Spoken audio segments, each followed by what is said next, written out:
Hello and welcome to TTV News with some latest events in Ninh province. And now we come into details.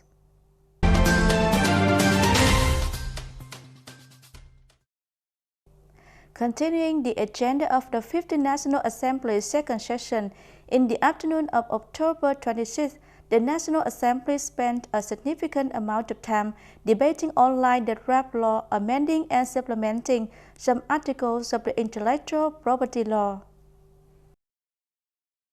Regarding the draft law, the governor seeks the opinion of the National Assembly on penalizing administrative infraction for acts of intellectual property infringement. The governor suggested two options.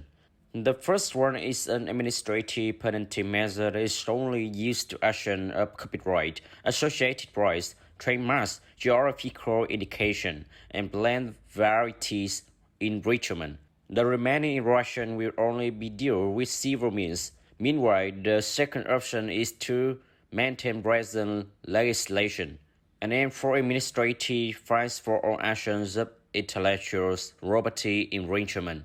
The delegate agreed with the plan allocated to the agency in charge of execution regarding the subject on transferring intellectual property rights initiative project supported from the state budget.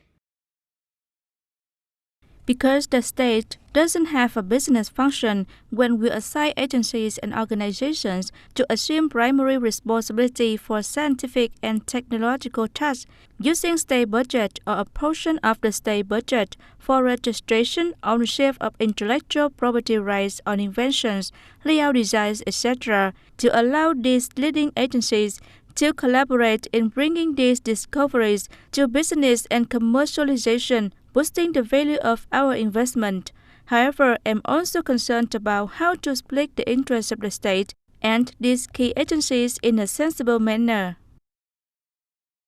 The proposed law amending and supplementing some articles of the intellectual property law, according to the National Assembly, is very much connected to the internalization of international obligations in the Free Trade Agreement to which Vietnam is a party. The National Assembly agency have been and will continue to listen closely to the views of the parties, particularly the business community. Mr. Nguyễn Thành Tâm, Secretary of the Ninh Provincial Party Committee and Chairman of the Provincial People's Council, along with deputies of the Provincial People's Council and Ninh City People's Council, met with voters in Ward 3 Ninh City on October 26. Ward 3 voters submitted a number of items during the meeting, including funding for the development of the Ronsel Museum, issuing a resolution on LP, and truly implementing career rotation in several sensitive agencies and sectors such as tax, inspection, and so on. In addition, SWOT treatment, local flood, and the construction of the lining system on some routes should be prioritized. Faced with the challenging condition of the pandemic, Ward 3 voters advocated hastening the process of the COVID-19 immunization and providing immediate assistance to disadvantaged persons in the locality. The heads of the City People Committee and Ward 3 People's Committee here and explain voters' comments and recommendations.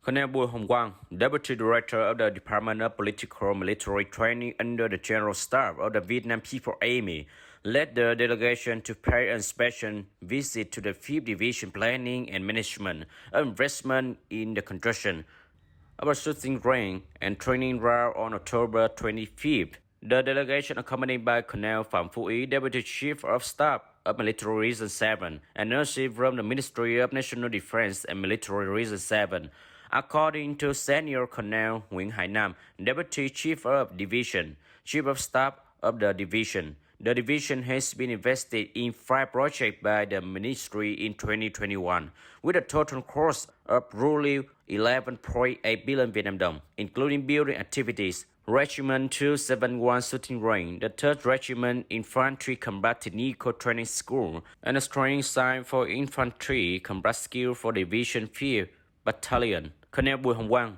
The inspection team leader concluded the inspection by authorizing the 5th Division for Artillery implementing the investment management and construction of the shooting range and training route system in accordance with regulations, meeting the division's combat readiness training needs.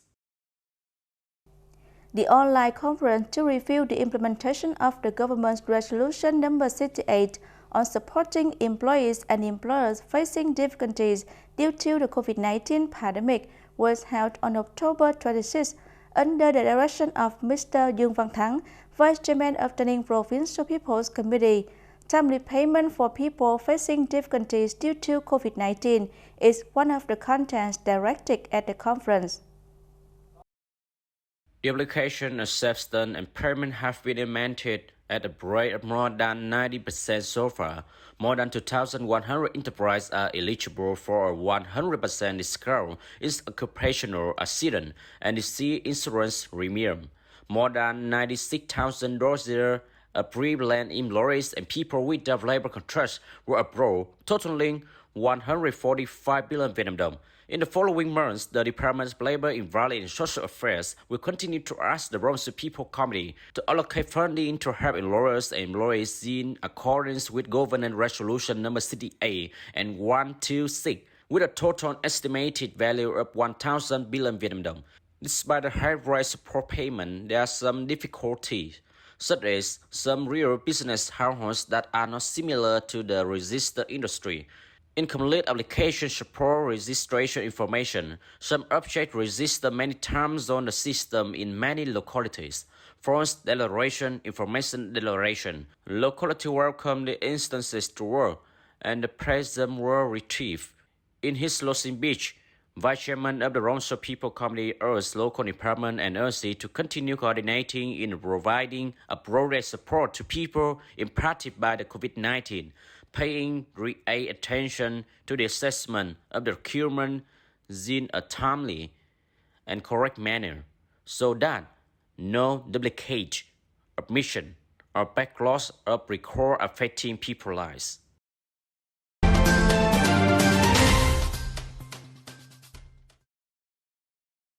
In the afternoon of October 25th, a delegation led by Mr. Hồ Đức Hải, Vice Chairman of the Vietnam Family Law Committee of the Ninh Province, visited and inquired about 3 families who have lost their loved ones due to COVID-19 in Thai Binh, Thanh Điền, and An Binh communes. The delegation was accompanied by the Vietnam Family Law of Châu Thành District. On behalf of the provincial leaders, Mr. Hồ Đức Hải shared the close urges families to overcome challenges and hope that everyone would continue to well apply the 5K message because the pandemic scenario is constantly changing. The delegation recited each household 1 million Vietnam dong on this occasion. After over 50 days, there have been no confirmed cases of SARS-CoV-2 in the community. On October 16, Dương Minh Châu district recorded new outbreaks in 4 communes of the district. Immediately after the appearance of new cases, Dương Minh Châu District Steering Committee for COVID-19 Prevention and Control instructed localities to focus on contact tracing, localizing, and controlling the spread of the infected disease.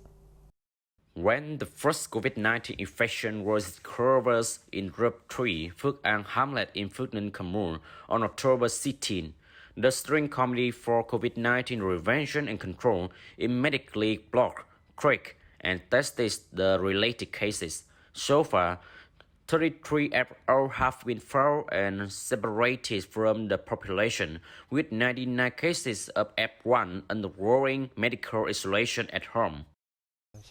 Regarding the management of F1 cases, the Steering Committee had also instructed the branches, mass organization, and the Hamlet Mobilization Committee to observe the observance of F1 subjects, prevent F cases from contacting with others outside to reduce the source of infection.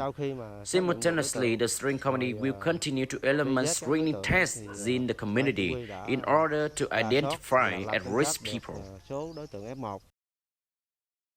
According to the assessment, all new illnesses in Dương Minh Châu district are linked to truck driver. This driver had undergone routine testing as directed, but after several samples were taken, They were determined to be positive for SARS-CoV-2. On October 18, 9 additional illnesses associated to this case were found in France, Cameroon, after tracking and testing cases related to a motorist with an arrest in Phước Long to Hamlet.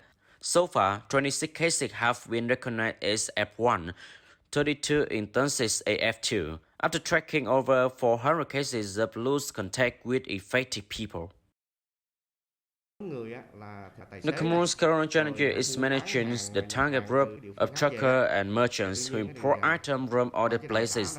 The Cameroon Steering Committee, on the other hand, has asked the community COVID team to evaluate the list, monitor this group of churches, and request that rapid tests be performed in accordance with the periodic schedule. As of October 22nd, 46 cases have been reported in elastic outbreaks in Yumachao district, with expertise from reviewers anti-epidemic ways. Locality Steering Committee for COVID-19 Prevention and Control responded swiftly, successfully, and rapidly extinguished the outbreak as soon as a new outbreak was identified. Until recently, the pandemic has been contained and are no longer capable of affecting and breeding across the population. For new outbreaks that have recently emerged in the region, the district has rapidly done tracing, quickly cutting up the source of the spread. At this moment, the outbreaks that have arisen have been proven to have been closed off.